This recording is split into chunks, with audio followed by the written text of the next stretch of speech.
Je tiens à souhaiter la bienvenue à ceux qui se joignent et participer à cet événement en vos commentaires afin de faciliter les débats et que vous pourrez faire des contributions.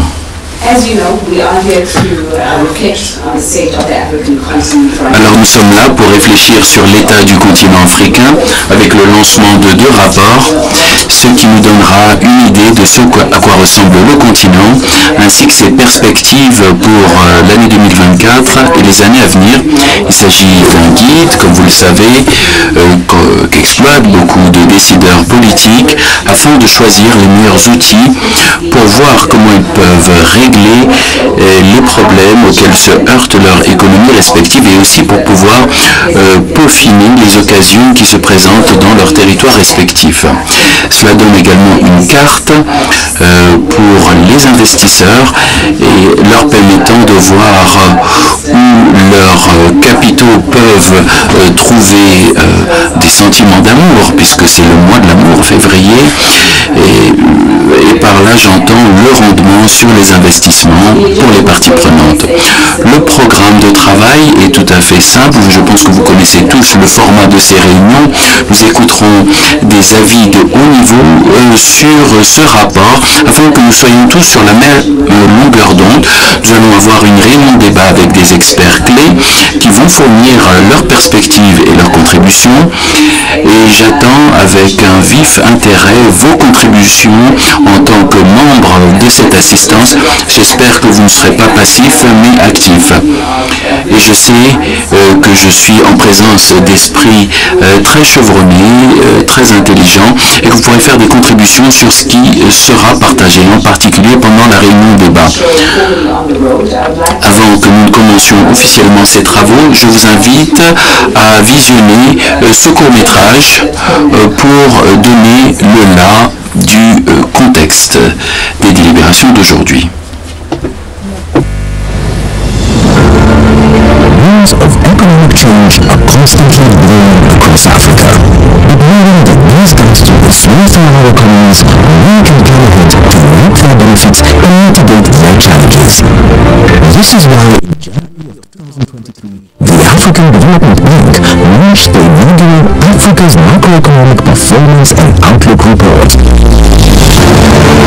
Now we present the 2024 edition, an assessment of Africa's macroeconomic performance in 2022 and 2023 and its short to medium-term outlook for 2024 and 2025 amid dynamic global economic developments.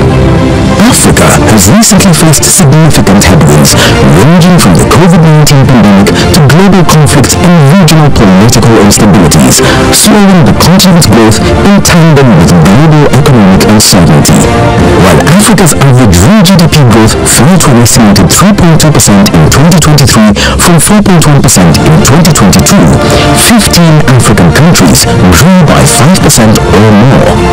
This reflects the rebound in investment, tourism, mining, and economic diversification. Africa also remains the second fastest growing region after Asia, underpinning the continent's resilience to shocks. The slowdown just in average growth corresponds to the regional variations based on domestic policies in place to cushion the impact of shocks.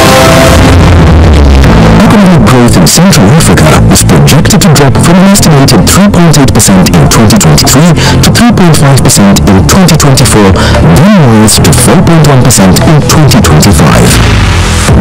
East Africa is expected to post higher growth of 5.1% in 2024 and 5.7% in 2025, up from an estimated 3.5% in 2023. Real GDP growth in North Africa is projected to remain steady at 3.9% in 2024, then improve slightly to 4.1% in 2025. Southern Africa is projected to experience slight growth from an estimated 1.6% in 2023 to 2.2% in 2024 and 2.6% in 2025. West Africa's GDP growth is projected to rise from an estimated 3.2% in 2023 to 4% in 2024 and continue to 4.4% in 2025. Inflation in Africa has risen since COVID-19, driven by increasing global food and energy prices, domestic fiscal largesse, domestic agricultural supply shocks, and the depreciation of national currencies against the US dollar. At the same time, deficits have improved due to relatively better revenue performance following a slump during the height of the COVID-19 pandemic in 2022. Public debt is declining, but debt vulnerabilities remain elevated. Higher borrowing costs and public debt reflect tightening global financial conditions, which have limited African government investments in growth-promoting sectors. Overall, Africa's external position is expected to deteriorate in 2024, driven by declining global commodity prices. Yet, despite the decline in foreign direct investments to Africa remained attractive, with new projects increasing by 39% to 766, and in 2022, Africa accounted for 40% of mega projects, meaning those worth more than $10 billion each. If well executed and successful, these projects will offer growth, job creation, and technology transfer to the continent. Lifting Africa's growth from the slowdown of 2023 will require a policy mix including adopting policies to tame elevated inflation and creating incentives to stimulate economic growth, accelerating economic diversification, strengthening exports, and fiscal consolidation to increase resilience to shocks. Sustained governance reforms to strengthen debt management capacity. Strong fiscal institutions to efficiently mobilize non-domestic resources and ensure their prudent use. Scaling up government investments in digital infrastructure to curb resource leakages and improve efficiency of service delivery. Building a workforce with appropriate skills. Reforms to the global financial aid architecture to mobilize resources at scale to meet Africa's development financing needs. Africa does not have to merely go where its economic winds blow. With this report, we can analyze, plan, and execute policies that propel our economies towards development that makes our nation soar.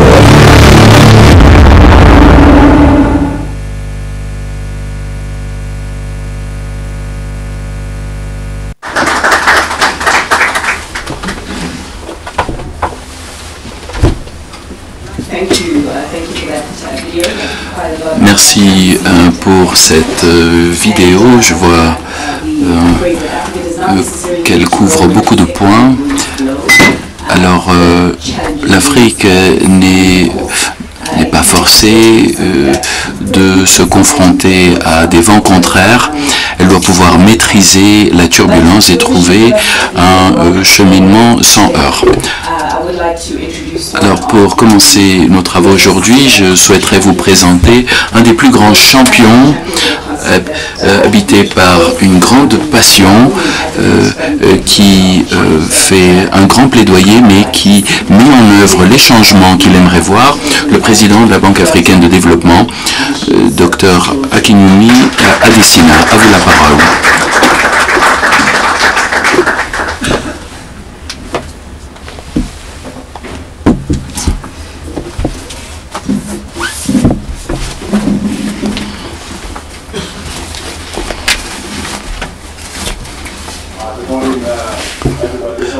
Bonjour à tous, je m'excuse, j'ai un petit rhume. Ça n'a rien à voir avec ce qui est en train de se propager à l'heure actuelle. Je crois que je vais devoir faire montre d'une plus grande résilience. Bonjour à tous. Merci beaucoup Fifi Peters pour votre excellent travail et tout ce que vous faites à CNBC Africa, qui est le réseau de nouvelles d'analyse financière de premier ordre en Afrique.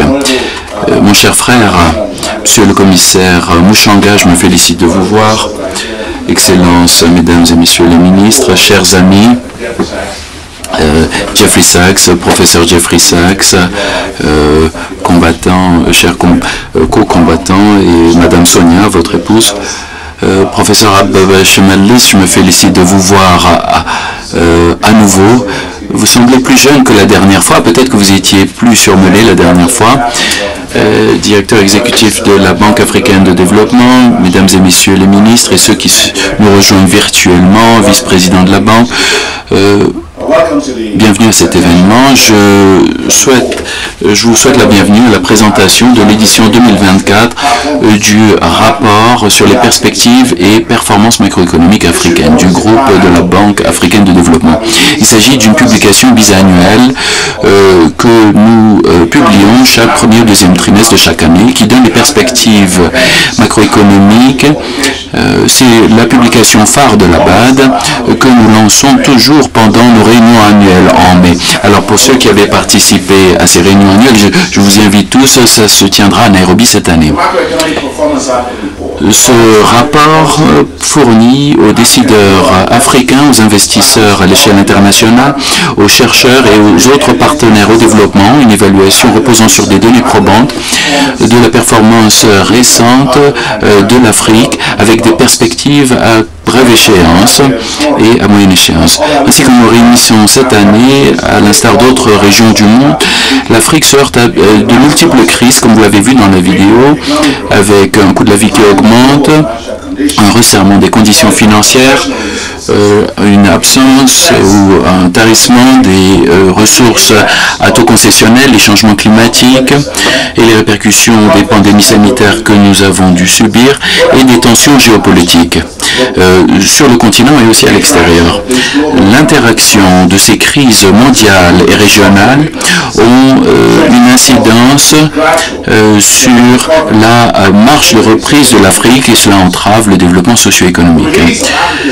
La publication de ce rapport édition 2024 lors du premier trimestre de cette année vient à point nommé, ainsi que les pays ont besoin de diagnostics qui peuvent étayer les mesures de politique pour faire face à ces multiples crises. Comme vous l'avez vu dans la présentation, nos estimations révèlent que la croissance du PIB réel est passée de 3,2% en 2023 est passé de 4,1 à 3,2% de 2022 à 2023. La reprise de l'Afrique a été ralentie compte tenu de ces multiples crises que je viens d'évoquer. En dépit de ces défis et de cette conjoncture mondiale et régionale, 15 pays africains ont vu une production de la croissance qui s'est élevée à 5%. Ceci indique que l'Afrique va être enregistrant la croissance la plus rapide dans le monde, qui est dépassée seulement par l'Asie en 2023.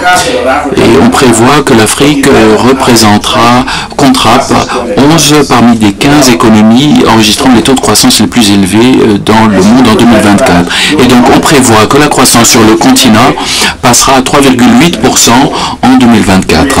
Nous attendons à ce que cette croissance ait une large assise, ainsi en dépit des goulets d'étranglement et aussi le fait que la production électrique demeure toujours insuffisante, et en particulier en Afrique australe. Alors, les pourcentages de croissance ne se mangent pas, je dois le rappeler. Les taux de croissance demeurent élevés sur le continent, et pour que l'on puisse avancer, nous devons savoir comment on pourra traiter pour accroître la croissance de l'Afrique.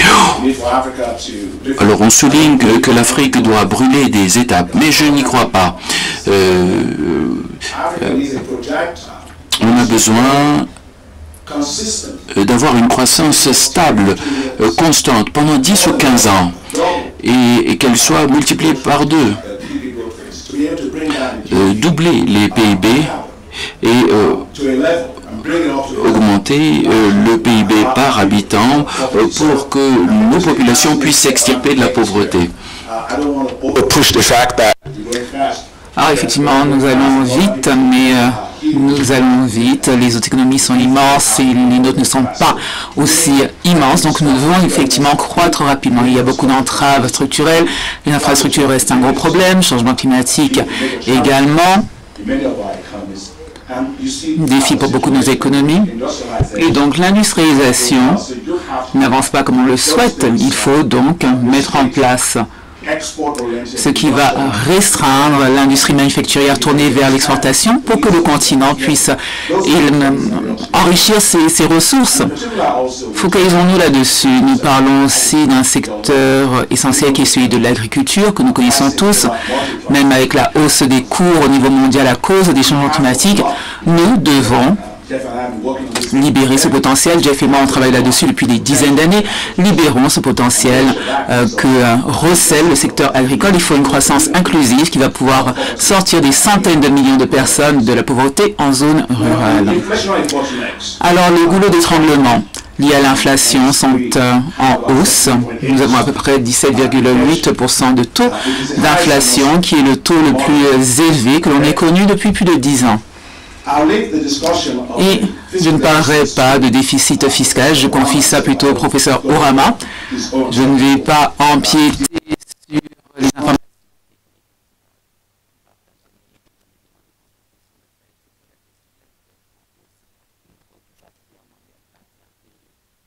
« 21 pays qui risquent la détresse ou l'insoutenabilité de la dette ou qui sont déjà dans cette situation. Il y a des taux d'intérêt en hausse, l'affaiblissement des monnaies locales, ce qui signifie que le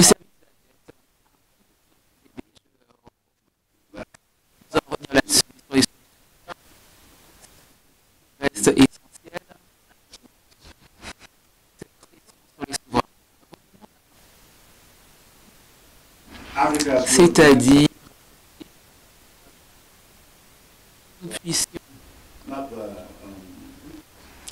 pour que nous puissions non pas faire cette espèce de saut de qualité qu'il y a la grenouille en anglais, il faut adopter des politiques audacieuses. Alors oui, nous devons faire face à l'inflation, mais permettez-moi de dire 5 choses avant de vous donner la parole pour la discussion. Donc nous allons parler d'utilisation, de taux d'utilisation, meilleur élargir l'assiette fiscale. Ces questions fondamentales qu'il faut mettre en place. Continuons dans ce sens. Donc, 5 choses importantes pour que l'Afrique arrive à mobiliser ses ressources nécessaires à une croissance plus rapide. Tout d'abord, il faut consentir davantage d'efforts, beaucoup plus d'efforts dans la mobilisation des ressources au niveau interne. Cette mobilisation est ancrée sur les marchés de capitaux locaux qu'il faut développer. Nous devons donc lever les financements au niveau local afin de faire face aux besoins en investissement en hausse de nos pays. Première chose. Deuxièmement, le coût du service de local. Et donc pour cela, il faut trouver un équilibre raisonnable entre les emprunts externes et internes. Je pense qu'il faut se centrer plus sur les prêts en monnaie locale afin d'atténuer ces risques liés aux taux de change qui sont en hausse. J'espère que nous allons pouvoir en discuter car lorsque Jeff parle d'infrastructures, il faut emprunter pour investir dans les infrastructures.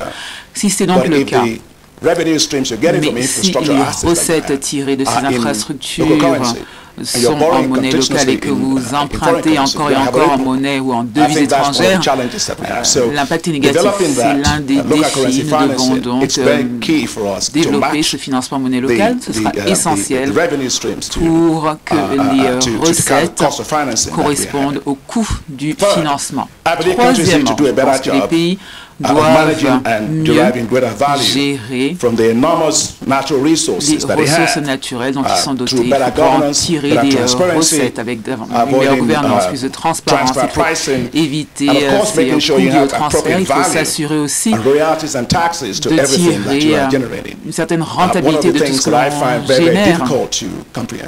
Quelque chose que je ne comprends pas. Avec tous ces minerais, pétrole, gaz, ressources forestières, etc., carbone, c'est tout à fait inacceptable que l'Afrique soit pauvre. Je pense que l'on sous-estime la richesse de l'Afrique. Nous devons donc gérer de façon transparente ces ressources, parce que c'est ce qui existe en billions de dollars. Sans quoi, si nous ne gérons pas ça correctement, nous ne pourrons pas avoir accès aux ressources nécessaires pour la croissance de nos économies. Discutons donc, s'il vous plaît, de la façon d'optimiser et de mieux utiliser ces ressources naturelles. Comment libérer ce potentiel On parle d'énergie, nous avons l'énergie, nous avons tout dans ce domaine, énergie solaire, nous avons toutes sortes de réserves, nous avons parlé de carbone au niveau du bassin du Congo tout à l'heure. Donc comment est-ce que nous allons pouvoir attacher la valeur appropriée à ces ressources, en tirer des recettes? Il faut qu'on en parle. Quatrièmement, le cadre commun du G20. Nous devons accélérer ce cadre. Alors oui, des comités ont été mis en place pour coordonner différents pays. On a la Zambie, l'Éthiopie, le Ghana. Mais nous ne voulons pas la face. Il y a effectivement des progrès, mais nous sommes loin d'être arrivés. Vous avez donc 21 pays qui actuellement se trouvent en risque d'insoutenabilité de la dette. Alors ce cadre commun doit être accéléré. Il faut avancer beaucoup plus rapidement afin de faire face à ces questions de dette en souffrance. Ensuite, les droits de tirage spéciaux. Comme vous le savez, la BAD travaille avec la Banque interaméricaine de développement pour que nous puissions avoir accès à ces droits de tirage spéciaux. Ce qui est magnifique d'ailleurs. Le commissaire Muchanga m'a demandé où en êtes-vous en termes de DTS. Les DTS vont changer la donne en Afrique. D'après le modèle que nous avons élaboré, chaque DTS utilisé comme capital hybride au niveau des banques multilatérales de développement comme la BAD, donc nous pouvons obtenir un effet multiplicateur de levier de 4. 10 milliards deviennent 40 milliards. Donc nous voulons fournir le financement de long terme à faible coût, ce dont l'Afrique a besoin. Et pour cela, nous devons nous montrer beaucoup plus intelligents dans notre utilisation des instruments qui existent, qui sont à notre disposition. Lorsque l'on parle du fait qu'il faut réformer l'architecture financière mondiale, lorsque l'on dit cela, oui, c'est très bien de reconcevoir, rénover un immeuble, mais si la tuyauterie reste la même, les meubles restent les mêmes, vous n'avez absolument rien fait. Nous devons donc nous assurer que ces ressources limitées dont nous disposons, notamment les DTS, que nous puissons les exploiter afin de pouvoir libérer ce financement qui est à la disposition de l'Afrique. Nous sommes donc en discussion avec la Banque interaméricaine de développement. Ces discussions indiquent aussi que la question sera abordée au niveau du conseil d'administration du FMI. D'ici à la fin du mois de mars, ça va vraiment changer la donne pour l'Afrique. Les DTS sont donc les droits de tirage spéciaux. Comme leur nom l'indique, ce sont des droits de tirage spéciaux. Mais il faut aussi s'attaquer à la question de l'emploi, des infrastructures, de la santé, de l'eau, de l'assainissement, de l'éducation, du développement des compétences. Tout cela nécessite énormément de fonds. Et à mon avis, nous ne devons pas simplement utiliser les DTS comme une espèce d'actif de réserve des banques centrales. Il faut s'éloigner en fait de ces actifs statiques. Il faut qu'ils soient plus souples, qu'on puisse les libérer pour le développement. Et si nous pouvons le faire, peut-être est-ce qu'on pourrait même changer le nom. Et au lieu de parler de droits de tirage spéciaux, on pourrait peut-être parler d'appuyer la redynamisation du développement.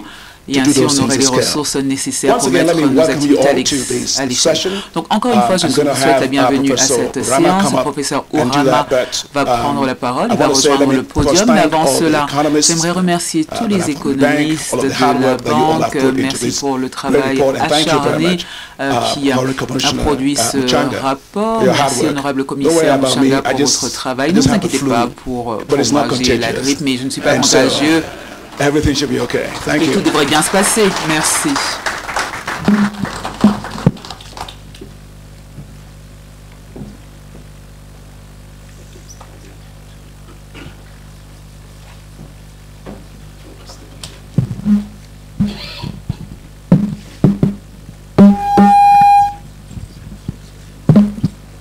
Could you please put up the presentation?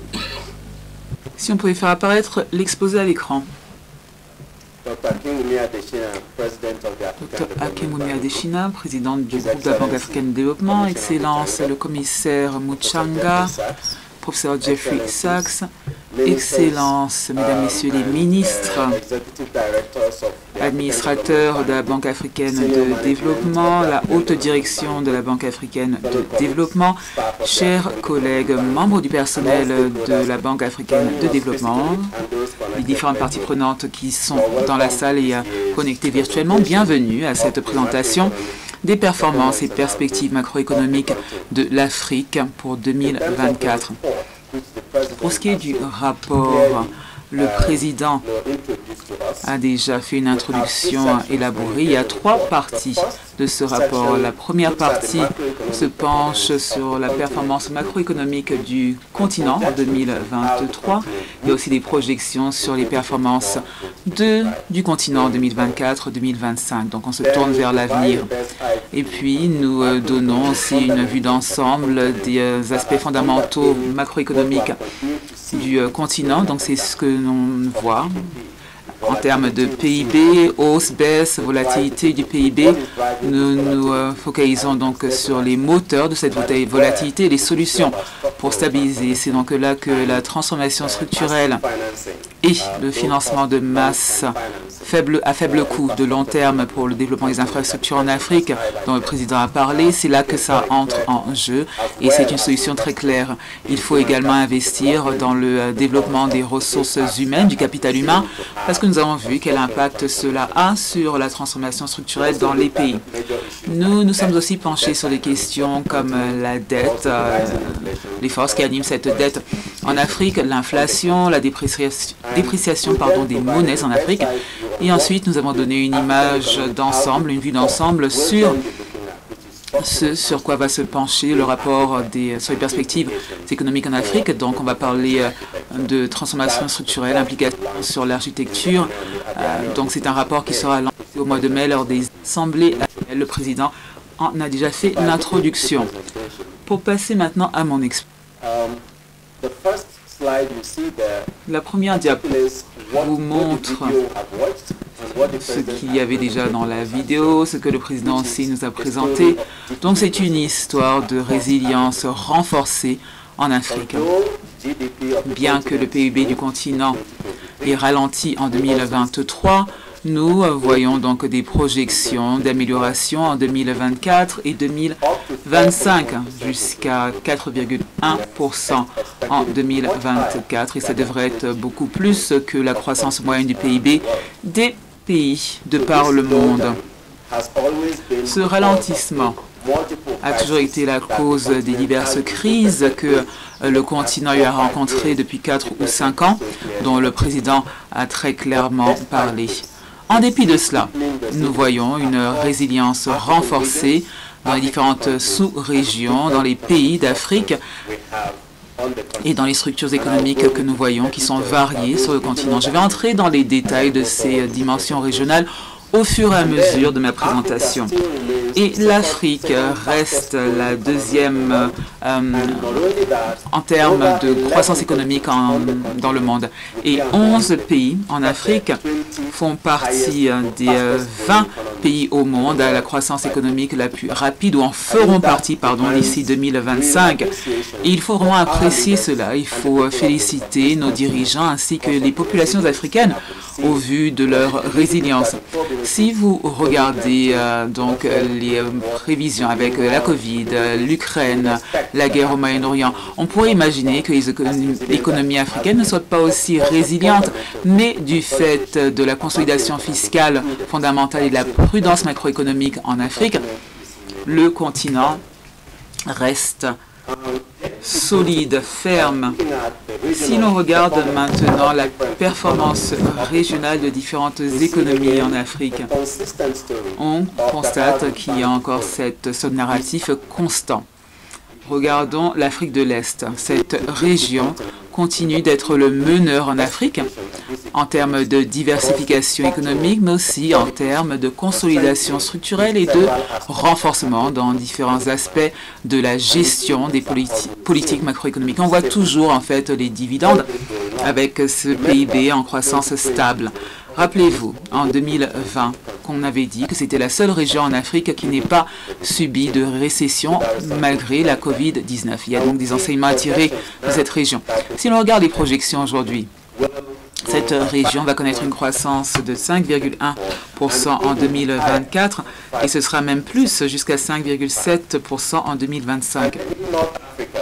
L'Afrique du Nord, nous allons voir une croissance stable dans cette région en dépit de conditions climatiques graves, négatives, qui ont toujours eu un impact sur les fondamentaux macroéconomiques de la région. Donc, dans cette région, on devrait connaître une croissance de 3,9% en 2024, voire plus en 2025, avec 4,1% de taux de croissance. L'Afrique centrale, excellente performance aussi.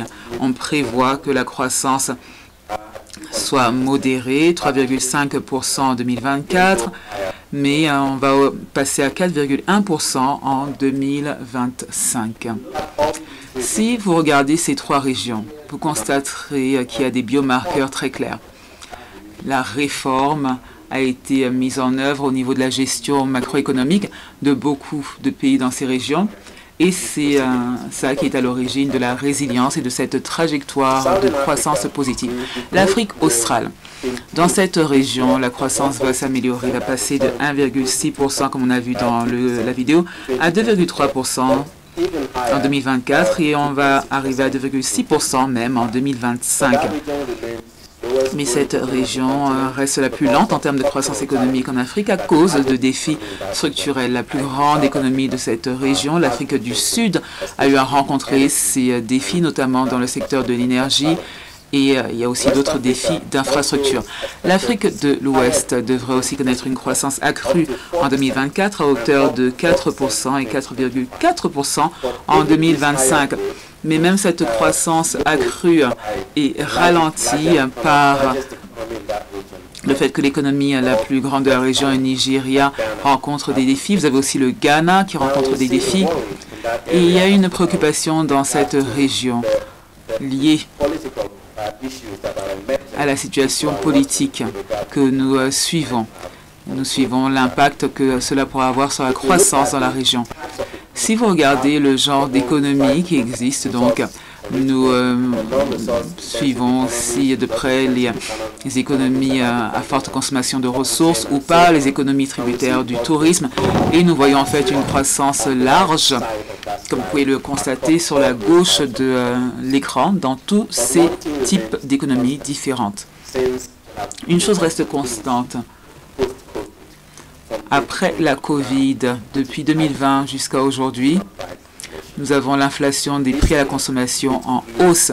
Cette année, on a connu une croissance encore plus élevée, comme le président l'a déjà dit. On a eu une augmentation de 3,7 points. On était à 14,1% en 2022 en moyenne et maintenant on est à plus de 17%. Ceci est dû aux cours alimentaires énergétiques en hausse, l'inflation, des facteurs internes comme la dominance fiscale, les chocs en termes d'approvisionnement agricole et l'inflation due aussi à l'affaiblissement des monnaies locales dans beaucoup des économies les plus puissantes de notre continent. Mais nous constatons que beaucoup de pays d'Afrique ont réussi à échapper à l'impact de l'inflation grâce à certains fondamentaux de leurs économies. Je vous encourage d'ailleurs à lire le rapport afin que vous puissiez voir les différences. Alors, l'impact de l'inflation varie d'une région à une autre, d'une économie à une autre. Le taux d'inflation le plus élevé que l'on ait constaté l'an passé était en Afrique de l'Est à 30,6%. Il y a des données sur les différents taux d'inflation dans la région que vous pourrez découvrir à la lecture du rapport. Si je vous dis tout, vous ne serez pas encouragé à lire le rapport.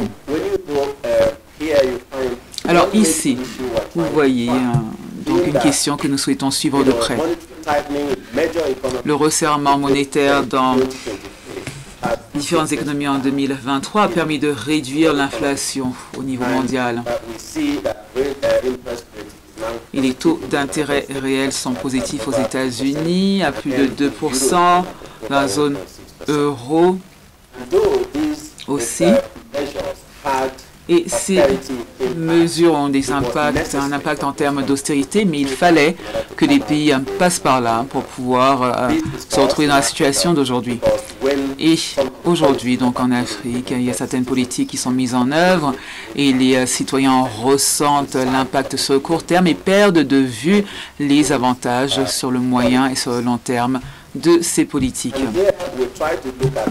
Ici, nous sommes penchés sur le déficit fiscal en Afrique, un déficit qui s'est stabilisé à 4,9% du PIB en 2023. Et cette stabilisation, en fait, montre l'impact des mesures de consolidation fiscale qui ont été mises en œuvre sur le continent, notamment dans des pays où il y avait un fort risque d'insoutenabilité de la dette. Donc, il y a eu des échanges avec le FMI, il y a eu le cadre commun du G20, discussion à ce niveau aussi. Cela a permis que l'on puisse observer une certaine prudence fiscale en Afrique l'an passé, ce qui a amélioré le déficit fiscal de ces mêmes pays. Les informations détaillées sur ce déficit fiscal par pays, par région, se trouvent dans le rapport et vous pourrez également trouver les raisons et les causes. Alors, le déficit du compte courant devrait passer de 2,0% en 2023 à 2,2% en 2024. Donc ça, c'est avant une stabilisation en 2025. Les raisons en sont aussi expliquées ou présentées dans le rapport et je vous encourage donc à lire le rapport.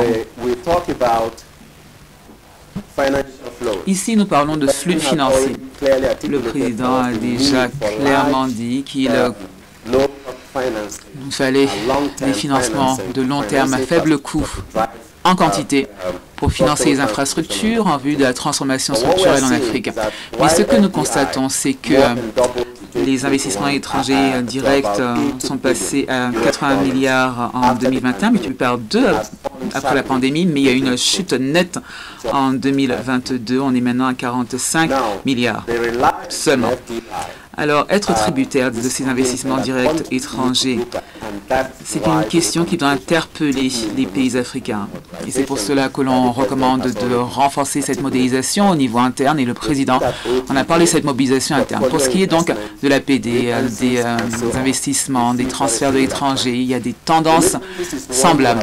Ces transferts, nous les suivons depuis 2020, ces transferts depuis l'étranger, qui restent une source de financiers stable pour le continent. Et je me réjouis d'ailleurs de noter que grâce ou sous l'égide du président de l'UA, nous avons pu mettre en place un programme pour mettre à contribution la diaspora et beaucoup de pays ont mis en place des titres de la diaspora et nous sommes donc sur la bonne voie. Avançons dans notre exposé. Ici, nous parlons du ratio dette-PIB, des variations dont le président a parlé. Il y a une stabilisation en termes donc de ratio dette-PIB en Afrique, mais le coût du service de la dette explose. 10% des recettes publiques sont utilisées aux fins du service de la dette. Et nous devons continuer de suivre de près ces questions. Il y a des recommandations dont le président a déjà parlé. Il faut accélérer le cadre commun. Cela va aider à faire face aux problèmes de dette des pays qui sont donc dans une situation d'insoutenabilité. Il faut aussi renforcer la mobilisation des ressources au niveau interne. Il y a d'autres recommandations dans le rapport qui vont nous permettre de resserrer les conditions et de faire face à ces problèmes ou défis de dette en Afrique. Nous passons à un aperçu maintenant de 2024. Comment est-ce que nous allons pouvoir accélérer la transformation structurelle en Afrique pour le long terme? Ceci, d'ailleurs, il y a un autre rapport sur lequel nous travaillons avec l'Union africaine, le professeur Jeffrey Sachs, d'autres experts. Nous travaillons donc aux actions nécessaires pour la croissance inclusive en Afrique. Nous pouvons identifier différents domaines sur lesquels l'Afrique doit se concentrer pour faire face à la volatilité. Il faut faire aussi le suivi, bien sûr, de la croissance dans les autres régions du monde. Donc, il y a des questions comme les investissements dans les infrastructures. C'est essentiel pour la transformation structurelle. Il faut aussi investir dans le capital humain, dans les ressources humaines, l'utilisation de ces talents. Cela va permettre de rapidement augmenter ces taux du PIB pour aller au-dessus de 10, comme le président l'a dit. Si on continue à avoir une croissance de 3, quelque chose, 4, quelque chose, l'incidence de la pauvreté va continuer de s'aggraver. Il nous faut des taux de croissance au-delà de 7%, maintenus sur plus de 40 ans, pour que le continent puisse sortir de ces entraves de la pauvreté grave que nous constatons ou que nous observons depuis des années. Les risques que nous devons suivre sur le continent dorénavant, ils sont nombreux, mais nous en retenons 4. Alors, il y a l'intensification des tensions géopolitiques au niveau mondial. Ça, c'est un risque que je ne dois pas expliquer. Il y a aussi le potentiel de la hausse du cours des matières premières.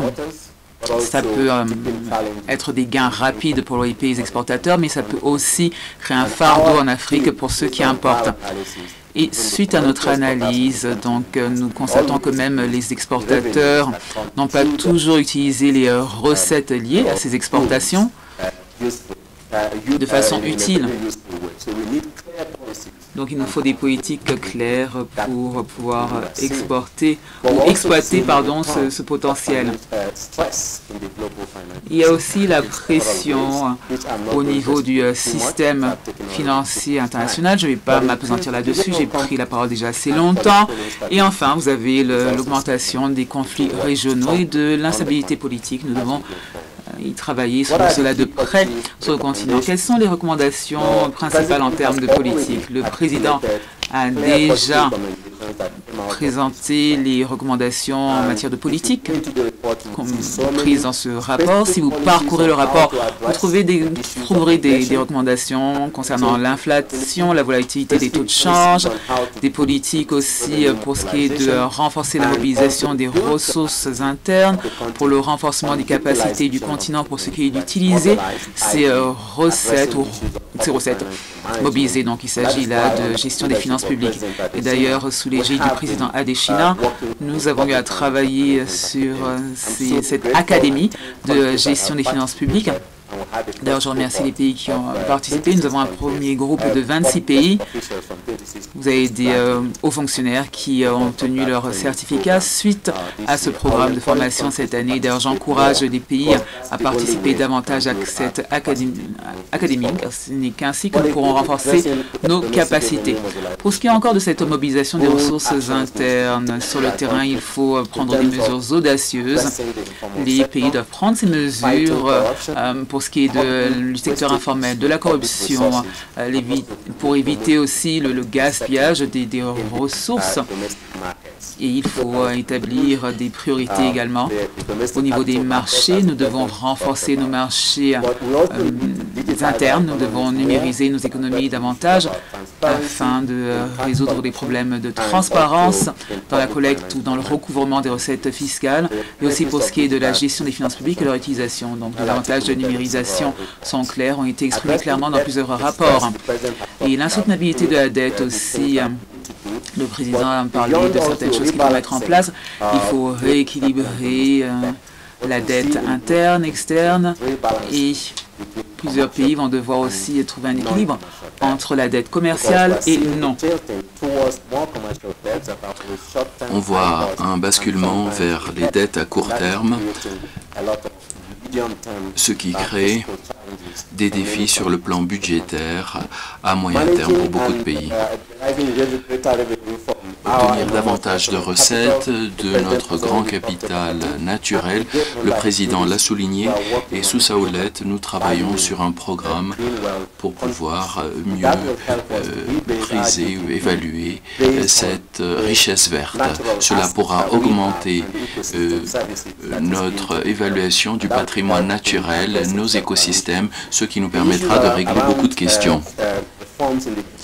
La question de la réforme de l'architecture financière internationale et les droits de tirage spéciaux soulignés par le président. Alors ces points ont été abordés de manière éloquente par le président. Inutile pour moi d'y revenir. Mais nous devons adopter une politique sur plusieurs axes et des approches pour donner une impulsion à la transformation structurelle au sein du continent, ce qui augmentera notre résilience. L'investissement dans le capital humain est une des solutions. La diversification de notre économie est aussi nécessaire et c'est le seul moyen que l'on pourra tirer l'industrialisation et la réforme que nous avons envisagées.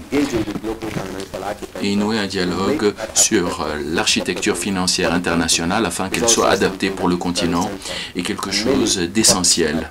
Et beaucoup de collègues, comme le collègue professeur Jeffrey Sachs et le président Adesina, ont été les chantres de cette idée de par le monde. C'est un plaidoyer que l'on doit poursuivre et pérenniser. Mesdames et messieurs, qu'il me soit permis de vous remercier à ce stade-ci. J'anticipe avec un vif intérêt un échange sur les conclusions de ce rapport pour pouvoir poursuivre ce dialogue sur ce rapport afin de traiter de la transformation structurelle sur le continent. Merci.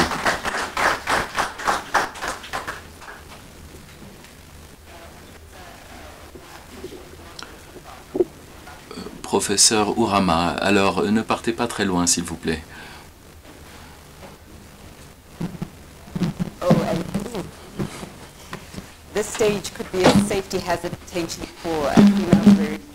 Alors, cette estrade pose problème et pourrait donner lieu à des accidents pour des femmes qui portent des hauts talons.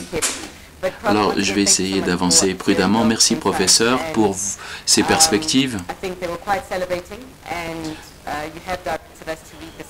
Vous nous avez invité à lire le rapport de 78 pages de manière intégrale. J'ai hâte de lire ce rapport pour avoir une meilleure compréhension de toutes ces questions. J'ai demandé au professeur Ourama de rester sur l'estrade puisque nous allons maintenant passer au lancement officiel de ce rapport et j'invite le président Adesina à venir à l'avant, ainsi que son Excellence le commissaire Albert Muchanga, commissaire pour le commerce et l'industrie de la Commission de l'Union africaine. Venez à l'avant, s'il vous plaît, pour qu'on procède au lancement officiel du rapport.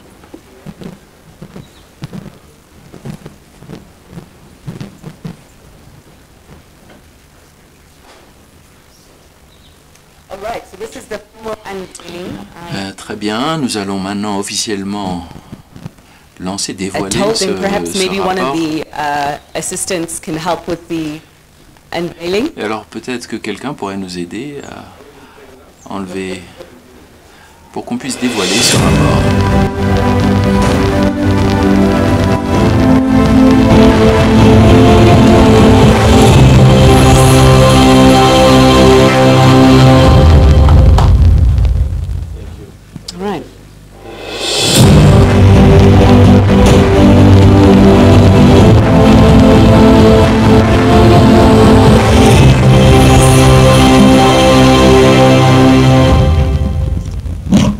Professor Sachs, please, can you just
caution you not to go too far, because I'm about to call you back again.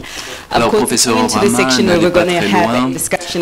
Nous allons key passer au findings of the dialogue sur report. les conclusions A lot principales of du smart rapport. individuals are in this room, Beaucoup de and personnes we've got the pleasure of engaging many of them de grands on esprits se trouvent dans la salle the et on aura findings, as well l'occasion as d'échanger us avec as eux sur ces audience members. I conclusions allude to the fact et that there avec is a vous. opportunity to ask questions. Vous aurez And également so could I l'occasion de please poser des ask questions. that welcome Veuillez accueillir avec Professor moi Orama on stage le professeur at this present Orama moment in time, à Professor l'avant, Jeffrey le professeur Jeffrey who is Sachs, the Director for Sustainable Development over at Columbia University in the USA. Can you kindly département welcome him with an de applause? développement durable à l'université de Columbia. Veuillez les applaudir avec moi s'il vous plaît. Also, His Excellency Également son Ambassador Excellence, Albert Muchanga, the Commissioner of l'ambassadeur Trade Albert Muchanga, and Industry commissaire at the au AU. commerce So can et you à kindly join us on l'industrie stage? de la Commission de l'Union africaine. Venez à l'avant s'il vous plaît. Another warm welcome from him. Et on for him. l'accueille An applause, please. chaleureusement s'il vous plaît. And we also have Professor Abebe Nous allons également écouter le Shimeles, professeur the honorary Abebe professor for the Shimeles, University of Cape Town, professeur and à advisory, l'université de Cape Town Ministry of Finance, et conseiller auprès du ministère des Finances. And last but not least, I believe we En do dernier lieu, et have non le moindre, Professor, or rather His Excellency Professor son Mthuli Excellence, Ngube, who's the Minister professeur of Finance Mthuli Ngube, and Economic ministre des Development over Finances et at du Zimbabwe, Développement who may économique be joining du us Zimbabwe, qui va virtually. If that peut-être happens, se joindre à nous virtuellement. let you Le know. cas échéant, nous vous en So I'm informerons. also going to take my seat Je vais aussi regagner mon siège. at this present moment in time. Okay. So Professor, you and I can share a mic, and then Alors, afterwards the professeur, middle on mic will pourra be partager with the ce other speakers. micro. And I think that Il it y is a un important autre just to micro pour reflect les on autres the orateurs. message that was Il shared est très during the important opening que nous remarks, réfléchissions au particularly message qui a referencing été souligné pendant les allocutions d'ouverture. that we are proud of as a continent in la terms of the croissance fact exprimée en that quite a number pourcentage of dont the nous sommes top fiers. growing economies in the world come from Et here, but also the aussi la realism fierté that que l'on was a, puisque les économies qui enregistrent put les taux on de that croissance les percentage plus growth, élevés just dans le given the monde se fact trouvent that sur le people continent. don't eat Et percentages, on nous a rappelé percentages don't que fund les populations their ne living, mangent pas des pourcentages, des taux de croissance. Cela ne finance pas leurs moyens d'existence et cela ne les climate prémunit change, pas for instance. des So the effets message dévastateurs and des the changements question climatiques. that I hope Le that we'll be message able to better address right now que is how j'espère to que l'on pourra translate mieux the traiter, percentage de savoir growth comment traduire of Africa, cette and croissance Professor Orama, exprimée you en mentioned pourcentage the need for en the continent to Afrique grow by en fait réel. 7% Et vous avez dit consistently for qu'il 4 fallait decades to achieve some of its que l'on goals. atteigne un taux de Even croissance with that, de how moins to ensure that when we do get there, pendant it is plusieurs done in décennies, such a way pendant that is 4 sustainable, décennies. such that a Et lot comment le more faire de people do manière have pérenne, de food on manière their plates, a lot more stable, people pour que have les got more money personnes puissent in se their nourrir, pockets. And as I said, qu'ils a lot of aient us, plus a d'argent lot dans more of leur us are poche. insulated from some of the risks, the broader risks that are Et keeping a lot of beaucoup d'entre people nous sommes down in terms of poverty and inequality. So first of all, I'd just like the beaucoup d'entre nous speakers, sommes other than protégés de Professor certains Orama, just to risques reflect on some of the auxquels key sort la findings population. of the Professeur report as they do Orama, pertain to votre the avis state sur of les the African conclusions economy principales du right rapport now. And et Professor l'état Sachs, des perhaps just économies to kick off with africaines. you, sir. Alors je vous pose la question en premier, professeur Sachs. Votre you avis very sur les much. conclusions de ce First- rapport. Merci beaucoup. Excuse me, this is an excellent report. Tout d'abord, il s'agit d'un rapport excellent. Extremely happy to read it Je and to me learn from réjouis it. de le lire et d'y apprendre beaucoup de choses. Yeah, thank you.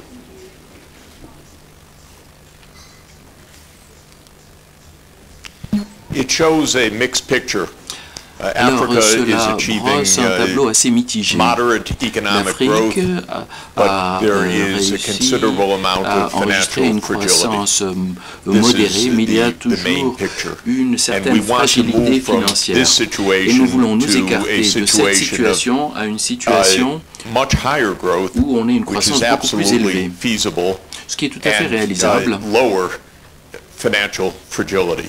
et avoir Those une go précarité together. financière plus Because in basse. fact, to get Ces to 7% deux choses vont de pair. or even higher Pour growth per year réaliser un taux de croissance de will require 7% ou d'un taux long-term, supérieur chaque année low-cost exigera finance at un the center financement of the strategy.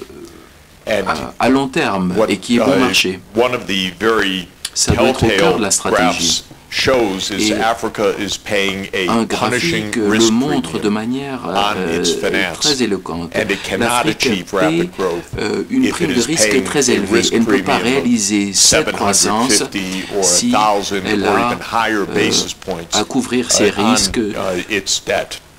So, liés à to sa my dette. mind, the À core mon avis, messages le are message clé que that l'on doit Africa is retenir in a est que situation l'Afrique se trouve dans is in une a situation, circumstance in which it se trouve can dans un achieve contexte où elle this peut goal of réaliser sustained, cet very objectif de croissance growth, pérenne, but très it rapide, requires a mais cela financial, exige fiscal, and transformation strategy une to do so. stratégie And many of the budgétaire elements of that have been laid out. de I want to transformation, une underscore stratégie a financière, few points et quickly. je vais First, m'appesantir sur long-term cette idée. development Tout d'abord, cannot be based le on développement à long terme ne peut short-term reposer loans. sur This is des the most prêts à important brève point. échéance. C'est le point qu'il faut Loans retenir. for Africa Les should prêts be pour at least l'Afrique devraient 25 s'étaler years sur or au longer. moins 25 ans This is ou à a des central échéances plus role for longues. the African Et c'est Development le Bank, rôle essentiel que but it doit also jouer means la Banque that the africaine de Eurobond développement, mais cela veut market dire que le is marché des a trap. obligations européennes Because if it's constitue un 7-year piège. bonds, Et puisque there will s'il be s'agit liquidity d'obligations crises d'échéance de inevitable 7 ans, il when y aura une crise de rollovers are trésorerie needed. We inéluctablement. need Nous a devons financing strategy avoir une based stratégie de on financement long-term qui se development fonde and sur un long-term développement à long terme borrowing. et sur un emprunt à Maturity long terme. structure is La fundamental structure des because échéances African est tout à fait countries, essentielle. sovereigns Les borrow pays africains in foreign currencies to a significant extent. That will remain true empruntent for en devises years to come. étrangères et That means that ce sera there's la always réalité pour liquidity les années à risk, venir. Et and cela veut that dire means qu'il y that a toujours short-term un borrowing risque is de dangerous trésorerie for et long-term l'emprunt à development. court terme peut être un Just to danger pour le say, développement à long I terme. won't go on too long. I know we Je ne vais have pas trop such m'apesantir a wise là-dessus. panel. Nous But avons to say 7% per year growth means a des doubling intervenants every 10 years. très If you do chevronnés. that 4 times, Africa's economy will be 16 Les times économies larger africaines than it is seront today. 16 fois plus grandes What qu'elles le looks sont like a lot of aujourd'hui. debt Si on today enregistre ces taux de won't croissance de be 7%. very Et la large dette in the que l'on a future. aujourd'hui Africa can bear sera a lot more dérisoire dans debt, des in années à venir. fact, L'Afrique because peut of prendre beaucoup rapid plus de growth dettes prospects. compte tenu de ses perspectives de But croissance if the rapide. debt is Mais si la 7 croissance years or 10 years and the growth requires s'étale sur 30 7, to 10 40 ans years, et la there croissance will doit s'étaler sur inevitably 30 ou be the 40 kinds ans, of fragility il y aura that we toujours have right cette now. précarité que This nous avons comes to the aujourd'hui. question of strategy and global financial C'est lié architecture. à la question de We need stratégie et much d'architecture financière internationale. Nous devons Development Bank, we need much de développement beaucoup plus vaste, un when there financement à are long terme partners beaucoup like the plus Belt and grand. Road Initiative in China, Et which quand il y I'm a a great fan of, des the initiatives lending should be at comme least celle a de la quarter Chine, century, and this is a point that une the ceinture, AU can une make route, in the G20 context au to the bol, partners, which is c'est le type de we contribution at the que highest le growth G20 peut prospect faire. in the Nous world. avons les This meilleures is no perspectives de doubt croissance true. Africa dans le can grow monde. faster than C'est any other incontestable. part of the world. L'Afrique It peut has more enregistrer une croissance headroom, beaucoup more plus catching up rapide que space. toutes les autres It régions can du monde. Il y a achieve beaucoup plus de absolute marge que d'autres 7-10% régions. per Et year growth. ce taux de croissance de 7 à 10% peut être réalisé for 4 decades. et être pérennisé But pendant it 4 requires décennies. the Mais financing and the cela partnership exige to do it. What que else les does it partenaires de require? financement jouent leur It rôle. requires Cela exige quoi comme autre élément? a very strong integration at the AU. Une intégration très forte à l'échelle de l'Union africaine. Africa is the same size population L'Afrique as China a la and même India. démographie que la Those Chine are et each l'Inde. one country.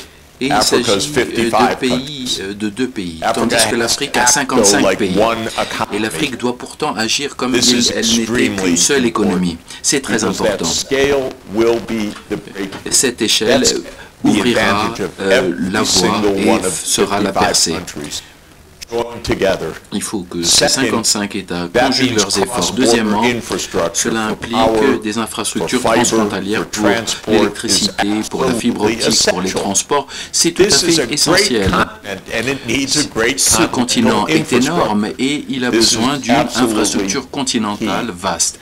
And the C'est third essentiel. point that I would Troisième emphasize, point que je tiens à souligner, I would love to have the chance with these esteemed colleagues to discuss for hours. Et j'espère pouvoir But the third point discuter that I avec, would j'aurais aimé emphasize pouvoir is discuter that avec ses collègues every pendant des heures. African child in school Il faut for a good que tous les education, enfants africains at soient least to upper scolarisés et qu'ils secondary. aient une bonne Right éducation, now, the au moins jusqu'au completion rate of secondaire. upper secondary Le is taux only d'achèvement du around secondaire se 30%. situe à 30% It aujourd'hui. needs to be Il faut 100%. que ce taux That's a basically a d'achèvement des financial études secondaires barrier, soit by de the way. 100%. Il I s'agit think every d'un leader obstacle here financier. wants Et tout leader universal education, but can't souhaite afford it. And this is l'éducation why universelle, finance mais is c'est so trop essential. onéreux. But don't D'où finance l'importance du education financement. with a Mais il ne faut pas 10-year financer loan. l'éducation The kids will avec still un be in prêt 10th grade. de 10 ans, puisqu'ils seront toujours en Finance seconde ou en educate première. with a Il faut 4-year financer loan to give them the l'éducation chance to avec des prêts graduate, sur join 30-40 the ans, qu'ils soient workforce, be diplômés, the qu'ils skilled entrent dans workers la of the population future, active, and qu'ils 40 soient years from les now will travailleurs be qualifiés easy de to demain. repay. Et dans 40 ans, Education ce has sera an facilement internal rate of remboursable. return of Le at taux de least rendement de 20% l'éducation per annum. se situe à But it takes 20% a long par time. année. You Mais il can't faut hurry it. être It's patient. one grade Ça at a prend du time. temps. C'est une So année après l'autre. long-term finance, get every Le financement child in à long school, terme give them the doit fiber, prévoir give them une scolarisation the, de tous digital, les enfants. Il faut give them qu'ils the aient accès à la fibre basic optique, infrastructure. au numérique, à Africa l'infrastructure will de be base. the world's Et l'Afrique booming, sera fast-growing region of the world la for région decades. connaissant le plus grand So essor this de la is planète pour to les move décennies à from where we venir. are today, Nous nous some écartons reasonable de là où nous performance, nous trouvons but aujourd'hui. fragility, Il faut qu'il y ait to une performance the raisonnable, best performance une performance with raisonnable, financial une précarité robustness. à I la think meilleure that's the objective. performance et la solidité financière qui est au rendez-vous. Merci. And Prof, a really interesting comment that you do make in Alors vous reference avez to the fait un euro commentaire market très being a intéressant trap, sur le marché obligataire just given the, européen qui I think constitue un the piège resumption of players entering that bond market that we have seen in the compte recent tenu while, de particularly la since prise de the advent of the participation des pandemic. acteurs But I want to pick up on a dans point ce that you made marché around pendant scale les and dernières Africa années et en acting particulier more as pendant one. And la pandémie. that's the Alors point j'aimerais I wanted revenir to sur pick up l'idée with que you. l'Afrique doit Just conjuguer as you ses efforts et obviously s'exprimer d'une reflect seule voix. on the Commissaire Muchanga, macroeconomic performance ainsi outlook, que l'on but parle de la we do know that one performance of et des the perspectives ways that the continent is macroéconomiques, trying to scale up nous savons and que act le continent more essaye as one is through the de remettre à Africa niveau son Continental Free action Trade Area deal. et Much has been said essaie de about what has been done on conjuguer the ses ground efforts so par le far, truchement de la what ZLECAf. hasn't been done on the ground so Alors on a far. beaucoup parlé Perhaps, de ce qui your a été fait sur le terrain jusqu'à reflection présent on et ce qui n'a the pas été state of fait. trade dynamics J'aimerais and avoir the, votre avis sur la potential, dynamique des that, échanges of commerciaux course, it does et du have in potentiel helping qu'a us cette realize zone the de better libre-échange growth that we all continentale want to see. pour créer cette croissance que nous souhaitons tous. Merci beaucoup. I think you might want to switch it on, just make sure that the Alors il green faudrait light is peut-être on. allumer le micro. So no. Now, Thank you very much. Merci beaucoup. So there's no gender balance, eh? Alors je vois que l'on ne respecte pas l'égalité entre les sexes à cette tribune. Avant de passer à l'intégration continentale économique, il est important de revenir sur un point très important à mon avis. Je tiens à vous féliciter, professeur Orama. Je tiens à féliciter le groupe de la Banque africaine de développement, un rapport très fouillé, riche en informations et qui sera très utile pour les décideurs. Et je vous encourage à vous assurer que quand les chefs d'État et de gouvernement se réunissent demain, que le document leur soit remis. Alors je pense que l'on va se plaindre parce qu'il n'a pas été traduit, mais au moins s'ils peuvent obtenir l'information, ce serait très utile. Professeur Sachs a soulevé une question fondamentale sur l'intégration continentale. L'avenir de l'Afrique repose sur l'intégration économique et une croissance rapide. Les petites économies, nos petites économies ne nous rendent pas très concurrentiels sur les marchés internationaux. Si l'un d'entre nous veut exporter, si vous voulez exporter par exemple en Europe, vous vous heurterez au mécanisme d'ajustement transfrontalier. Cela constitue un autre obstacle aux exportations. Si vous avez un marché intérieur fort, c'est beaucoup plus facile que d'échanger. Et quand ce marché fonctionne bien, il peut faire la promotion d'une transformation productive, veiller à ce qu'il y ait un apport de valeur ajoutée et qu'il y ait un commerce intra-africain de produits manufacturés, et aussi pour les produits intermédiaires. Prenez la structure du secteur manufacturier en Afrique. Le coût le plus élevé est l'achat des intrants. Nous n'avons pas de marchandises intermédiaires qui pourraient être réutilisées pour apporter une valeur ajoutée et qui pourraient être échangées entre pays. Je pense que c'est un point que nous devons tous souligner, à améliorer ce processus d'intégration. Un autre chiffre qui m'intéresse beaucoup dans le contexte de cette croissance et qui est très important est le coefficient Gini. Où se situe-t-on? Je soulève cette question. Il y a quelques jours, dans un rapport, on a souligné que depuis 2014, le GNI en Afrique a connu un déclin de 10%. Alors essayons de mieux faire refléter ce chiffre. Au G20,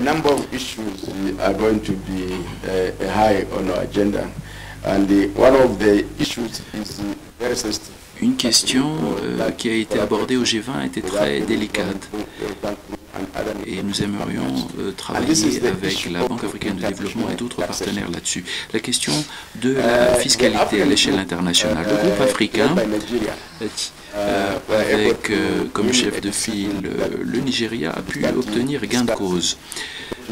On doit commencer à discuter d'une convention cadre de la coopération fiscale, mécanisme qui serait inclusif. Tous les pays de l'OCDE ont voté contre, à l'exception de la Norvège. Ils estimaient qu'ils avaient déjà le cadre du G20, le cadre inclusif G20 OCDE, et à leur avis, cela suffisait. Mais ce dont nous avons besoin, c'est de nouer un dialogue au sein de l'Afrique, le Sud de manière générale, avec l'OCDE, pour voir si on pourrait avoir une certaine convergence dans la communauté de vue dans cette question. La question de la restructuration de la dette est aussi très importante. Il y a quelques jours, je discutais avec le département du Trésor des États-Unis et nous avons dit que nous avons accueilli favorablement le cadre de restructuration de la dette, mais tout cela avance très lentement. Il y a un malentendu au sein même du groupe des créanciers officiels et aussi parmi les créanciers privés. Chacun estime qu'il donne plus que l'autre. Et donc, ils n'arrivent pas à comparer comment ils contribuent à ces efforts de restructuration de la dette. Il s'agit d'une question que l'on doit présenter auprès du G20. Comment peut-on faciliter la restructuration de la dette plus rapidement? Beaucoup de pays se heurtent à cette situation de surendettement. Le président Adesina a soulevé une question très importante, celle de la gouvernance des ressources naturelles. Ainsi que nous préparons la COP 28. Beaucoup de choses ont été dites sur le fait que les pays africains pourraient obtenir des marchés sur les crédits de carbone. Mais nous sommes en train de sous-évaluer nos avoirs. Et c'est tout à fait déplorable. La BAD doit travailler avec les pays africains pour que nous dotions de directives communes. Et ainsi, quand nos pays négocie sur le marché du carbone que l'on ne cède pas à la sous-enchère. On devrait adopter des directives pour que l'on ait une meilleure comptabilisation de nos forêts. Nous essayons de travailler là-dessus. Et il faut également former les négociateurs pour qu'ils puissent conclure de bons marchés. Mais maintenant, je crois qu'il y a une certaine sous-enchère. Le rapport est excellent de manière générale. Nous vous encourageons à le diffuser à large échelle. Merci. Thank you. I am now told Merci. that we are On being nous joined on dit the line by maintenant Professor que le Mutuli professeur Muthuling His Koubé Excellency. se joint à nous. Excellence, à vous la parole.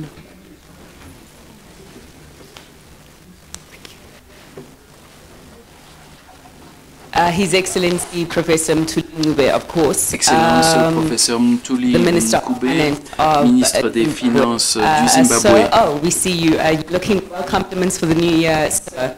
Leurs meilleurs vœux pour l'année 2024. Professeur. Just look at him from the front. We are looking at the state of the African economy. We have been told that we continue to house some of the world's largest growing economies. Of course, this is not entirely new, just given that before we even went into the pandemic, a lot of the top growing economies came from the African continent.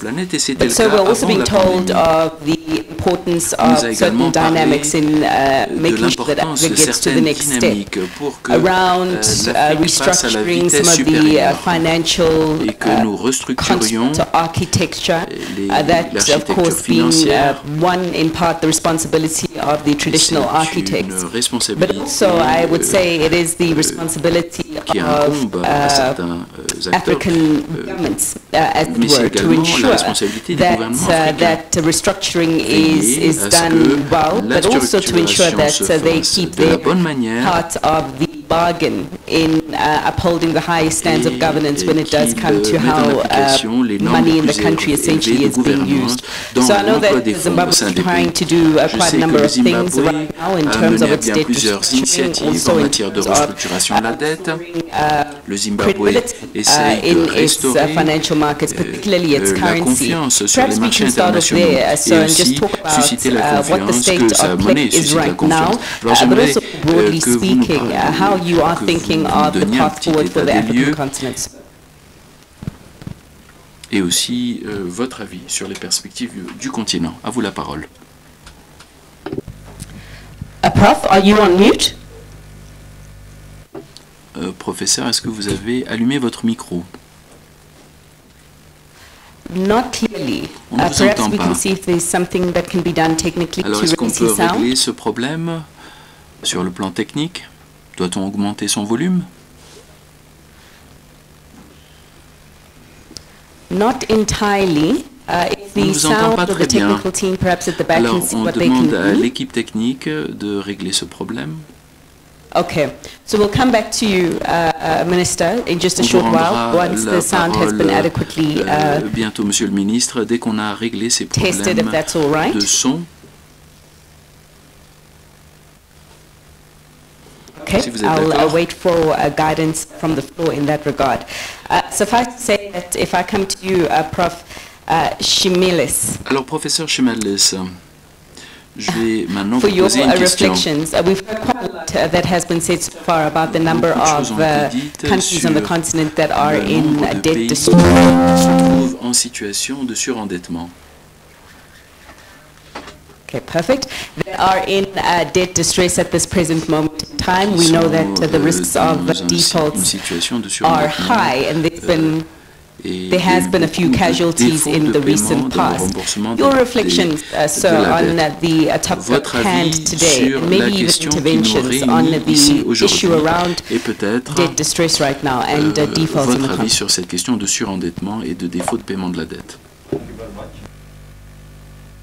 Let me also express my Merci. appreciation to the Tout African d'abord, mes Development Bank remerciements à la Banque africaine for de inviting me développement. to this Merci de m'avoir wonderful invité event. à cette manifestation et ça me fait plaisir de retrouver des amis. Je suis dans ce secteur à travailler depuis longtemps. Donc les perspectives économiques en Afrique, comme vous le savez, ont permis de faire ressortir la voix de l'Afrique de façon très puissante et parlante. J'aimerais donc remercier le professeur Kevin Orama, économiste en chef, qui mène le groupe. Il faut énormément de préparation pour arriver à ce stade. C'est très laborieux. Il faut énormément d'expertise, de soins, notamment pour pouvoir influencer et inspirer les décideurs africains et pour pouvoir également raconter fidèlement leur histoire. C'est ce que nous avons donc entendu aujourd'hui, qu'il y a une résilience des économies africaines. On n'en entend pas beaucoup parler. Mais au vu de ces chocs mondiaux sans précédent qui évoluent rapidement, dans ce contexte, l'Afrique est encore là. Elle est là. La stabilité macroéconomique n'est pas dans un état aussi piteux que ce que l'on aurait pu imaginer au vu de la gestion économique que l'on a connue auparavant. Il y a quelques décennies, donc nous évoluons très loin. C'est 10% de taux d'inflation. Si vous retirez quelques situations d'inflation très graves comme l'Éthiopie, mais si vous regardez le taux d'inflation moyen en Afrique, il est faible. Pour ce qui est de cette question de la dette dont vous avez parlé,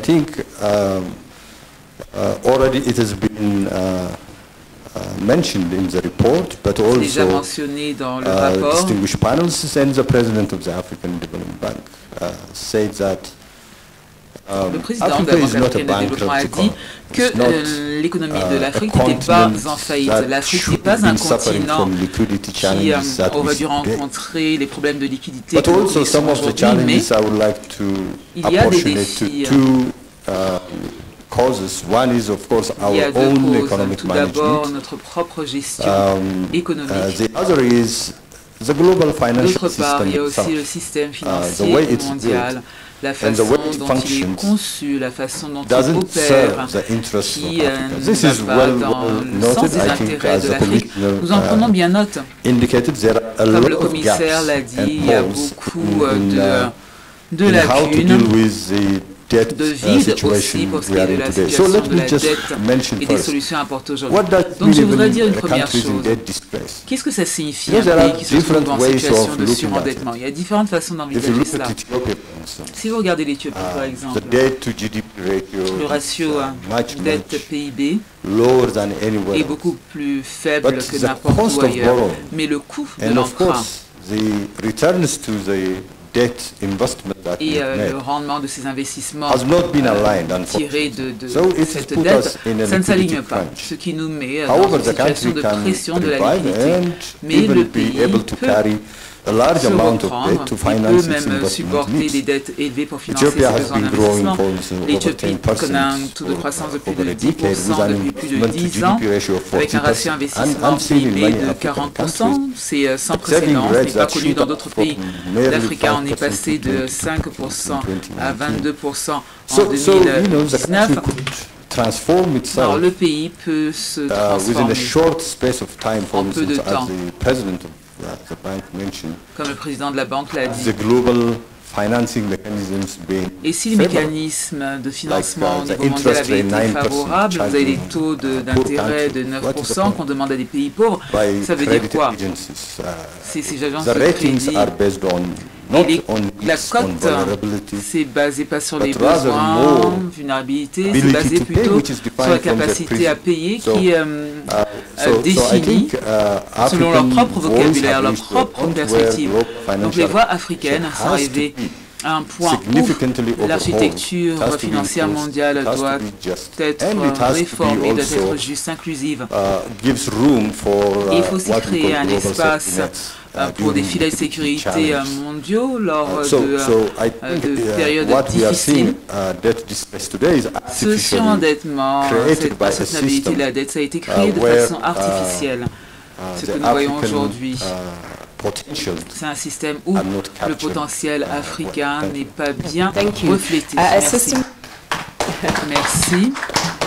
A system that has been historically unfair in a sense, but I like what you did mention, sir, about the fact that some of the challenges that we are experiencing as a continent is as a result of some of our own mismanagement. I mean, to just reflect on the country that I come from, South Africa, and we're talking about domestic resource mobilization and the liquidity of capital markets. We've got the largest on the continent, and we've got an active participation of investors in it. But we also pay a very high price. Mais nous payons aussi un tribut très lourd pour cette dette. Parce que les cotes de notation de crédit sont injustes, mais c'est injuste parce qu'il y a une mauvaise gestion. Si nous regardons comment les affaires économiques ont dû être gérées jusqu'ici, si nous regardons ce qui se passe en termes d'infrastructures, l'électricité, les ports, mais j'aimerais demander au professeur, son Excellence ministre des Finances, son Excellence M. Mthuli Ncube, est-ce qu'il est parmi nous? Le système ne fonctionne pas. Can you hear me? Yes, nous vous entendons. I'll hand the virtual floor to you. Je vous donne la parole virtuellement.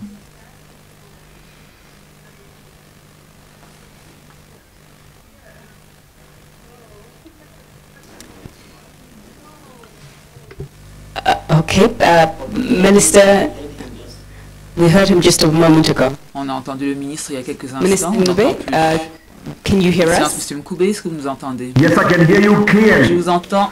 Je vous reçois 5 sur 5. And we can hear you too, so you can continue. Poursuivez. Thank you very much. Just to congratulate the African Development Bank for the report, which is really on point, and I think there is pertinent issues about pertinent, précis, qui parle de la croissance de l'Afrique en 2024. Je me félicite aussi des contributions du professeur Sachs et du commissaire professeur Chimeles. Ils ont abordé des points très importants. Si je regarde les tendances de la croissance, dans ma région, l'Afrique australe, il y a une projection de croissance lente, c'est la projection la plus lente, mais il y a un facteur, les changements climatiques.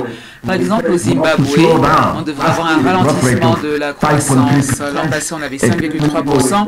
En 2024, on aura 3,5%. Ce sera lié au choc climatique. Donc, il y a des tendances se dégagent. Et dans la région d'économie et des finances aussi, un ministre de l'agriculture, je suis toujours inquiet. Lorsqu'il y a des chocs climatiques. Donc nous devons investir davantage pour ce qui est de protéger notre agriculture de l'impact de l'environnement si nous voulons arriver à une croissance économique durable. Les changements climatiques, les problèmes climatiques sont essentiels en Afrique australe pour ce qui est de pérenniser la croissance économique. Alors concernant maintenant la dette. La situation de la dette, on a une dette élevée. Il y a quelques pays qui essaient de restructurer la dette, dont le mien. Il y a le cadre commun du G20, la Zambie, le Ghana, l'Éthiopie, le Tchad. Programme, le Zimbabwe a un programme différent. Nous allons commencer nos propres échanges avec les créanciers pour essayer de restructurer notre dette et obtenir un allègement de la dette qui vraiment entrave la croissance économique. Il faut trouver une solution. Donc ce processus est en cours. Cela signifie donc qu'il va falloir se focaliser sur les réformes économiques, de gouvernance, les réformes liées au droit de propriété foncière, au droit agricole. Nous travaillons de très bonne entente avec les créanciers. Nous espérons que d'ici un an ou deux, le problème de la dette au Zimbabwe sera résolu. Autre point, si vous regardez les taux d'intérêt au niveau mondial, c'est mentionné dans le rapport, c'est mentionné par les panélistes, donc les taux d'intérêt ont explosé, c'est un problème. Y compris les DTS, est-ce que les collègues savent que lorsqu'on reçoit les DTS du FMI, le taux d'intérêt, à l'époque c'était 2,2%, mais aujourd'hui les taux d'intérêt c'est 4,5%. So even resources that we thought were concessionary are no longer concessionary. And it really speaks to the changing credit situation globally, where interest rates have gone up and we're feeling the pain of debt service. An issue raised by President Adesina on this natural resource governance issue. Zimbabwe, je dois le dire, pour cette question très sérieux. Dans le cas du secteur du lithium, nous avons adopté et promulgué une loi comme quoi un exportateur ne peut pas exporter de lithium brut. Tout doit être enrichi jusqu'à un niveau de sulfate de lithium, ce qui permet d'accroître le prix fois 10. On insiste vraiment là-dessus pour avoir une recette d'exportation. On insiste vraiment sur l'enrichissement, la valorisation. On insiste aussi sur l'élimination des mesures d'incitation du secteur minier. Pourquoi est-ce que l'on doit leur donner des incitations fiscales? Ils savent comment les obtenir par toutes sortes de structures qu'ils mettent en place avec leurs comptables. Donc pourquoi est-ce que les gouvernements devraient leur fournir ce genre d'exonération? Il faut insister sur l'enrichissement, sur la valorisation, et c'est là que l'on pourrait leur donner ces encouragements fiscaux. S'il y a donc enrichissement au niveau de la chaîne de valeur. Now, coming to the we are grappling with inflation here on the domestic front. I think we will deal with it successfully with a tight monetary policy. So it is part of the reason why growth is slightly slower. Mais la croissance sera un peu plus faible parce qu'il y a un resserrement de liquidité. C'est très important pour nous que de faire face à l'inflation et de vivre selon nos moyens. Au niveau fiscal au Zimbabwe, depuis 5 ans, la performance est bonne, avec un déficit qui ne représente pas plus de 2,5% du PIB. C'est ça la moyenne, donc la performance a été très bonne. Et c'est parce que nous avons un système de budgétisation basé sur la caisse qui nous permet de vivre au-dessus de nos moyens. Tout ce qui est dû compte courant. Alors oui, il y a une certaine question, c'est vrai, même pour nous. On a un excédent de compte courant depuis 5 ans. En 2024, on va connaître l'excédent le plus faible. On a 80 millions, à une époque on était à 400 millions de dollars des États-Unis il y a 5 ans seulement. Alors, ce qu'on voit dans le rapport et ce qu'on constate au Zimbabwe, cela se tient. Et je félicite la BAD pour ce rapport. Et je m'arrêterai là pour l'instant, merci infiniment. And of course, thanks also to Prof. who has to step out at this present moment in time.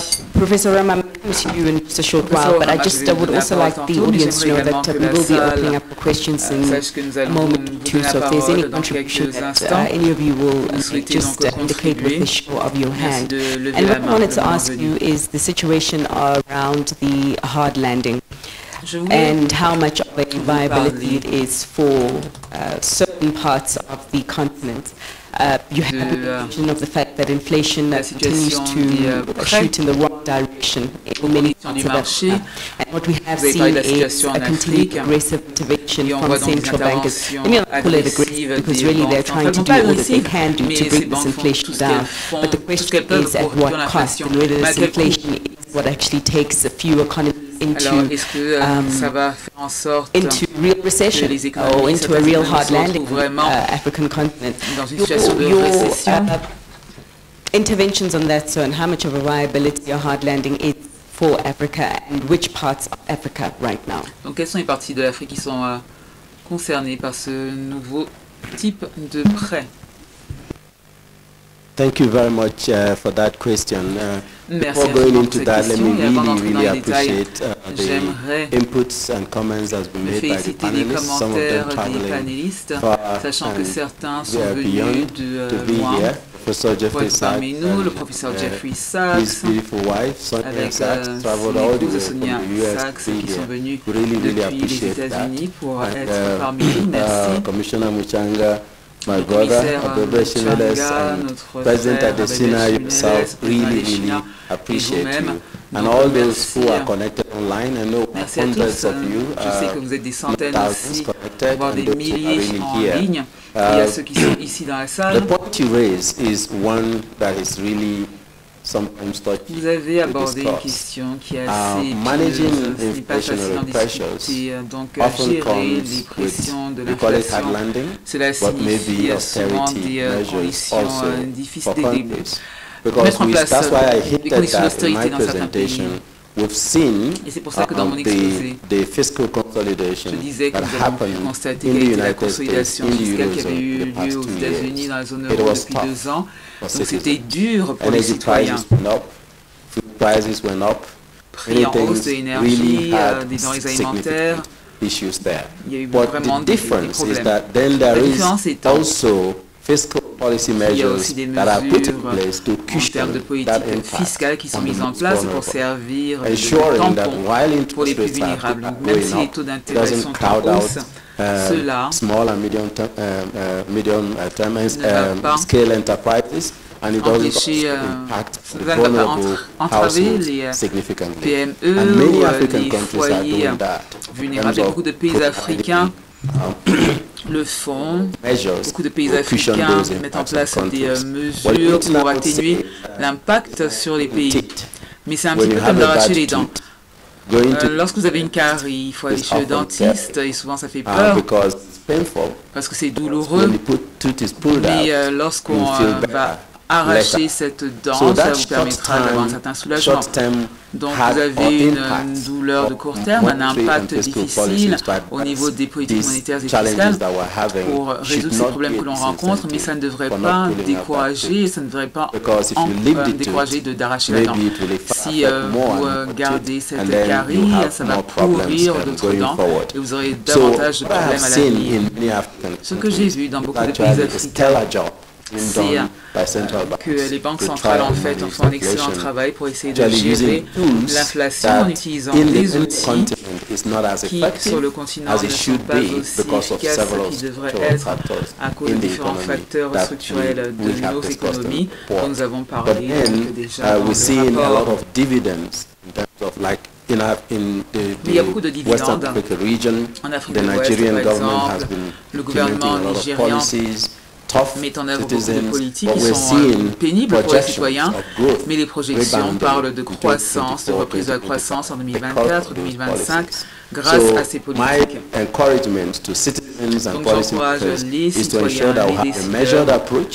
Nous devons adopter une approche mesurée, équilibrée et des politiques monétaires fiscales. Il faut un équilibre entre les deux afin d'éviter que la situation soit trop difficile pour les citoyens. Donc c'est un petit peu le scénario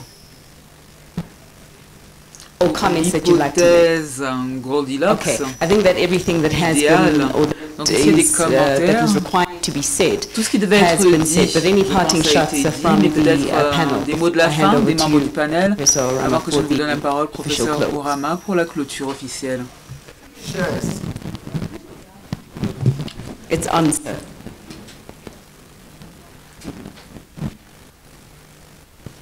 Which one of you slept 8 hours last night? Qui a dormi 8 heures hier nuit dans la salle? Levez la main si vous avez dormi 8 heures. Moi j'ai dormi 1 heure et 40 minutes. Mais je suis vraiment engagé. Et j'ai donc dit voilà, sois fort. Je suis allé me coucher vers 5h40 et à 7h10 je me suis levé pour être parmi vous. Je me suis réveillé. Mot de la fin. Nous avons établi d'excellents partenariats, un excellent partenariat avec la Banque africaine de développement. Et lorsque nous avançons dans l'union, l'unité, nous sommes plus forts. L'union fait la force. Nous serons toujours là s'il faut avancer unis. Et nous allons aller vers le G20, la BAD sera l'un de nos honorables partenaires. Ces informations vont devenir des propositions de politique lorsque nous devrons donc faire des propositions lors du G20. Votre travail est donc très utile et encore une fois, je vous félicite. No, I think it's been a wonderful discussion. Je dirais que la discussion a été excellente. Pour commenter cette question de l'inflation, j'étais à Nairobi l'an passé. J'ai vécu lors de la Covid et il n'y a pas eu d'impact de ce type jusqu'à la guerre en Ukraine qui a entraîné une forte hausse des prix. Même lorsque le gouvernement, lors de la Covid, injectait des fonds, des subventions, a réduit les taxes, impôts, beaucoup dépensé en protection sociale. À l'époque, en fait, tout se passait bien. Puis il y a eu la guerre en Ukraine, et pour différentes raisons que je ne citerai pas, donc ça a entraîné une crise de l'inflation au Kenya, mais aussi dans beaucoup d'autres pays africains. C'est quelque chose qu'ils ne peuvent pas contrôler. Première des choses. Deuxièmement, la thérapie de choc dont le professeur a parlé ne doit pas forcément être douloureuse.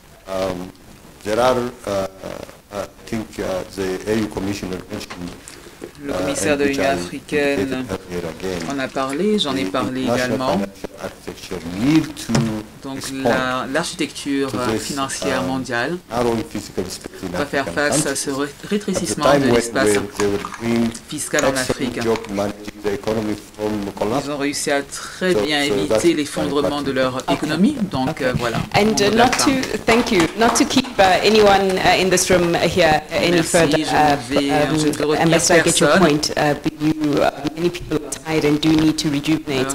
But just perhaps if we can just get a closing remark from Professor Tuli, the Minister of Finance of Zimbabwe. So I'm not too sure how many hours of sleep that you had and that the unpopular also just to spare a minute or two more of your time. So just let us know what you'd like us to take away. Donc qu'est-ce que vous souhaitez que nous puissions retenir? Thank you very much. I was only awake for rather sleep for 3 hours, so I'm much shorter than the commissioner. Can you hear me?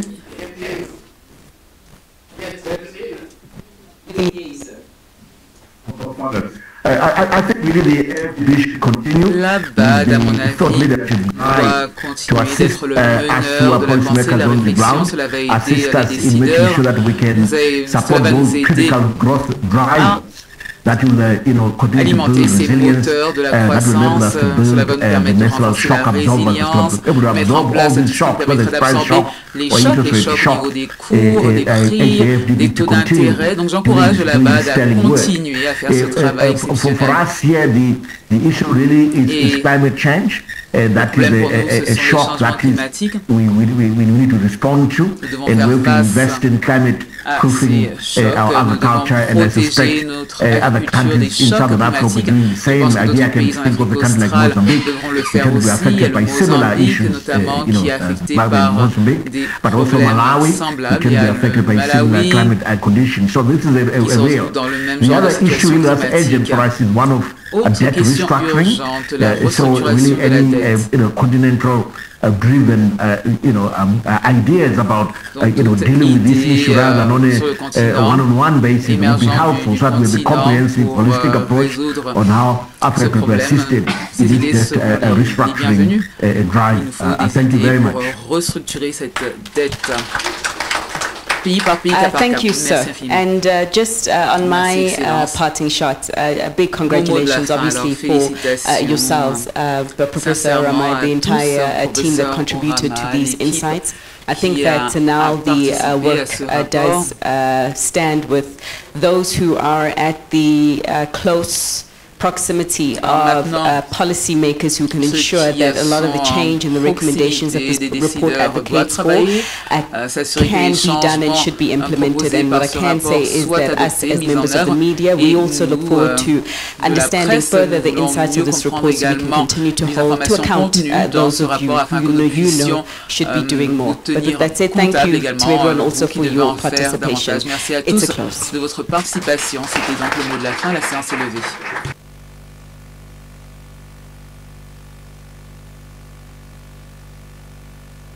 Thank you, thank you. Just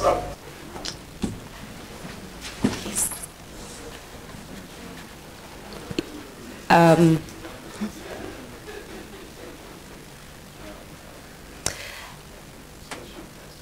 also just one last message from me, the panelists. Before you leave, can you please just kindly go outside for a photo opportunity as well? Merci de poser pour une photo à l'extérieur. Thank you.